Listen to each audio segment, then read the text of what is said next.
Forex market کی ساخت اور نقشہ۔ تجارتی نقطہ نظر سے سب سے پہلے مارکیٹ کا جائزہ لیجئے اور اس مارکیٹ کو دیکھیے جس کے ساتھ آپ کام کرنا چاہتے ہیں، یعنی اسٹاک مارکیٹ۔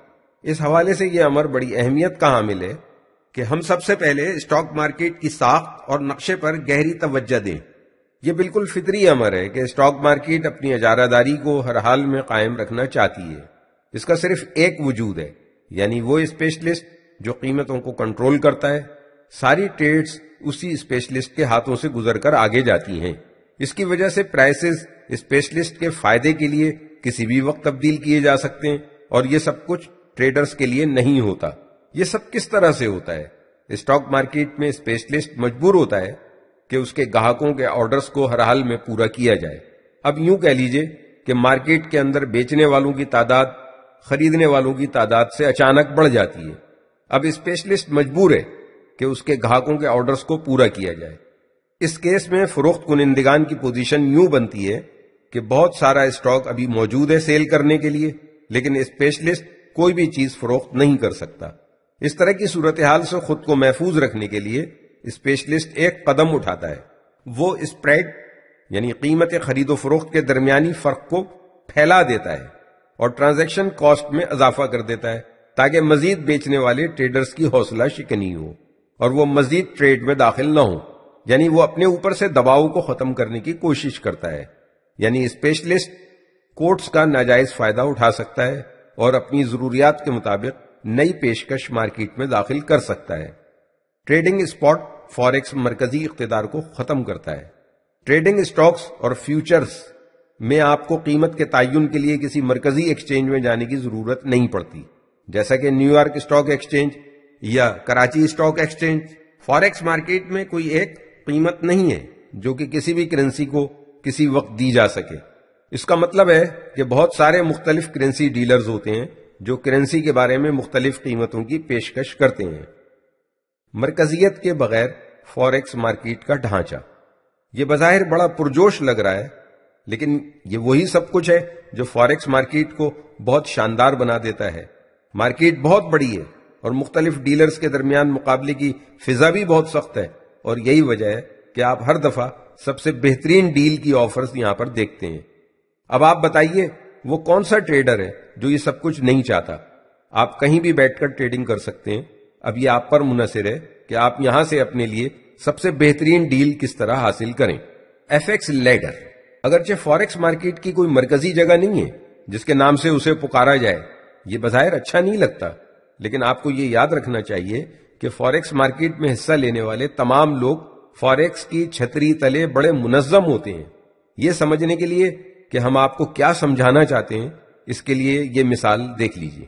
فاریکس مارکیٹ دراصل وہ سیڑھی ہے جس پر چڑھ کر اپنی منزل تک پہنچا جاتا ہے۔ یہاں پر جب ہم ایف ایکس لیڈر کہہ رہے ہیں تو اس کا مطلب یہی لیا جائے گا کہ فاریکس ٹریڈنگ کی کامیابی کی سیڑھیاں جس پر سب چڑھنا چاہتے ہیں۔ فاریکس مارکیٹ کی سب سے بڑی سیڑھی انٹر بینک مارکیٹ ہے۔ یہ انٹر بینک مارکیٹ دنیا کے بہت بڑے بینک سے جڑی ہوئی ہے اور لاتعداد چھوٹے چھوٹے بینکس بھی اس میں شامل ہیں۔ اس مارکیٹ میں حصہ لینے والے ایک دوسرے سے براہ راست یا الیکٹرانکلی ٹریڈ کرتے ہیں، یعنی الیکٹرانک بروکنگ سروسز کے ذریعے ایک دوسرے سے ملتے ہیں یا ریوٹرز ڈیلنگ 3000 اسپاٹ میچنگ کا استعمال ٹریڈ میں کرتے ہیں۔ مقابلہ دو کمپنیوں کے درمیان ہوتا ہے، یعنی ای بی ایس اور اسپاٹ میچنگ 3000 ریوٹرز ڈیلنگ۔ یہ دونوں کمپنیاں ایک جیسی ہیں، یعنی کوک اور پیپسی کی طرح۔ ان دونوں کے درمیان ایک مستقل جنگ کی کیفیت رہتی ہے اور ایک دوسرے سے گاہکوں کو ہتھیانے کی کوششیں کرتی رہتی ہیں اور مارکیٹ کا زیادہ شیئر اپنی طرف کھینچنے کی کوششیں کرتی رہتی ہیں۔ یہ دونوں کمپنیاں بہت سارے کرنسی پیئرز کی پیشکش کرتی رہتی ہیں اور کافی سارے کرنسی پیئرز دوسری کمپنی کے پیئر کے مقابلے میں زیادہ لیکوڈ ہوتے ہیں۔ ای بی ایس کے پلیٹ فارم سے جو کرنسی پیئر آفر کیے جاتے ہیں وہ یہ ہیں: euro U S D, U S D جاپانی ین، یورو جاپانی yen, euro C H F اور U S D C H F. یہ کرنسی پیئر بہت لیکوڈ ہیں۔ اسی دوران ریوٹرز پلیٹ فارم سے جو شیئر آفر کیے جاتے ہیں وہ یہ ہیں: G B P U S D, euro G B P, U S D Canadian dollar, Australian dollar U S D and New Zealand dollar U S D. یہ pair بھی بہت لیکوڈ ہوتے ہیں۔ وہ سارے بینک جو انٹر بینک مارکیٹ کا حصہ ہیں، یہ سب ایک دوسرے کے ریٹس دیکھ سکتے ہیں اور اپنے کلائنٹس کے لیے حقیقی پیشکش کرتے ہیں، لیکن یہ ضروری نہیں ہے کہ کوئی ان پرائسز کے ساتھ اپنی ڈیل مکمل کر سکے۔ وہ جس کے ساتھ معاہدے میں ہے اسی کے ساتھ کام کرے گا۔ بالکل حقیقی زندگی کی طرح یہاں بھی ریٹ کا تعین اس بات پر ہوتا ہے کہ دو پارٹیوں کے درمیان کریڈٹ ریلیشن شپ کیسا ہے۔ اس کو اس طرح سمجھا جا سکتا ہے کہ فرض کریں آپ نے ماضی میں کسی بینک سے قرض لیا ہو اور ان کو وقت پر ادائیگی کر دی ہو، یعنی آپ کی کریڈٹ ریٹنگ اچھی ہو، تو جب آپ ان سے دوبارہ قرض لینے جائیں گے تو وہ آپ کو انٹرسٹ ریٹ اچھا لگنے کے ساتھ ساتھ پہلے سے بھی زیادہ قرض لینے کی سہولت بھی دیں گے۔ Hedge funds, corporations, retail market makers and ECN، یہ سب لیڈر ہیں۔ ان اداروں کے آپس میں تعلقات ایک دوسرے کے ساتھ اچھے نہیں ہیں۔ یہ کمرشل بینک کے ساتھ ہی کام کرتے ہیں۔ اس کا مطلب یہ ہے کہ ان کے ریٹس تھوڑے زیادہ ہی ہوتے ہیں بمقابلہ ان کے جو انٹر بینک مارکیٹ کا حصہ ہوتے ہیں۔ لیڈر کے سب سے آخر میں ہم ریٹیل ٹریڈرز کی بات کریں گے۔ ہمارے لیے یہ کہنا تو بہت مشکل ہے، بہت تھوڑے لوگ فارکس ٹریڈ سے جڑے ہوئے ہیں کیونکہ دنیا تو بہت بڑی ہے، لیکن ہم انٹرنیٹ کا شکریہ ادا کرتے ہیں۔ الیکٹرانک ٹریڈنگ اور ریٹیل بروکرز یہ سب مبارکباد کے مستحق ہیں۔ فارکس ٹریڈنگ میں داخل ہونے کے لیے کئی مشکلات سے بھی گزرنا پڑتا تھا، لیکن اب صورتحال بہت آسان ہو گئی ہے، اور اب فارکس مارکیٹ ہمیں اس بات کا موقع دیتی ہے کہ ہم ٹریڈ میں داخل ہوں اور زیادہ عرصے تک نسبتاً کم ادائیگیوں پر یہاں کام کرتے رہیں۔ اب آپ فارکس مارکیٹ کی ساخت یا نقشے کے بارے میں کافی کچھ جان گئے ہوں گے، اور آپ کو پتہ چل گیا ہوگا کہ فارکس مارکیٹ میں کس طرح کام کیا جاتا ہے۔ مارکیٹ کے کھلاڑی، اب ہم تھوڑا گہرائی میں جاتے ہیں اور یہ جاننے کی کوشش کرتے ہیں کہ یہاں کون کون سے لوگ ہیں جو ایز اے لیڈر یہاں موجود ہیں۔ آپ کے لیے یہ بہت ضروری ہے کہ آپ اسپاٹ فارکس مارکیٹ کی فطرت کو اچھی طرح سے سمجھ جائیں اور آپ کو بڑے کھلاڑیوں کے بارے میں بھی سب کچھ پتہ چل جائے۔ سن 1990 میں صرف بڑے پیسے والے لوگ ہی یہ گیم کھیل سکتے تھے، اور اس وقت ابتدائی طور پر تجارت کرنے کے لیے جو شرط رکھی گئی تھی وہ یہ تھی کہ آپ کے پاس تقریباً 10 سے 50 ملین ڈالر ہونے چاہیے تاکہ آپ تجارت میں حصہ لے سکیں۔ فارکس ٹریڈنگ ان دنوں میں صرف بڑے بینکرز اور بڑے بڑے اداروں کی طرف سے ہی ہوتی تھی، اور یہ اس میں حصہ بھی لیتے تھے، اور یہاں پر چھوٹے ٹریڈرز داخل ہونے کے بارے میں سوچ بھی نہیں سکتے تھے۔ تاہم انٹرنیٹ کی بڑھتی مقبولیت کے بعد آن لائن فارکس ٹریڈنگ کا آغاز ہوا، اور ریٹیل ٹریڈرز کے لیے نئی نئی اور محدود سرمایہ پر مبنی آفرز کا آغاز کیا گیا۔ اب ہم زیادہ بحث میں جانے کے بجائے مارکیٹ کے ان بڑے کھلاڑیوں کے بارے میں آپ کو بتاتے ہیں۔ Super banks. Forex spot market کے بارے میں یہ جاننا ضروری ہے کہ یہ کوئی مرکزی حیثیت نہیں رکھتی، یہ صرف دنیا کے بڑے بڑے بینک ہوتے ہیں جو ایکسچینج ریٹس کا تعین کرتے ہیں، اور ان ریٹس کا تعین کرنے کے لیے سپلائی اور ڈیمانڈ کے درمیانی فرق کو دیکھا جاتا ہے جو کہ کرنسیز کے درمیان ہوتا ہے۔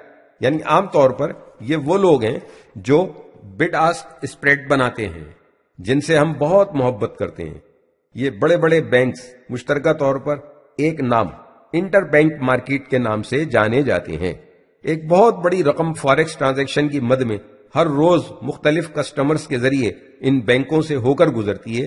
یہ بہت سارے سپر بینکس ہیں جن میں UBS، Barclays Capital, Deutsche Bank and Citigroup شامل ہیں۔ ان کو دیکھتے ہوئے آپ یہ کہہ سکتے ہیں کہ انٹر بینک مارکیٹ ہی فارن ایکسچینج مارکیٹ ہے۔ بڑی تجارتی کمپنیز، دنیا کی بیشتر بڑی بڑی کمپنیز اپنے بزنس کے لیے فارکس ایکسچینج مارکیٹ میں حصہ لیتی ہیں۔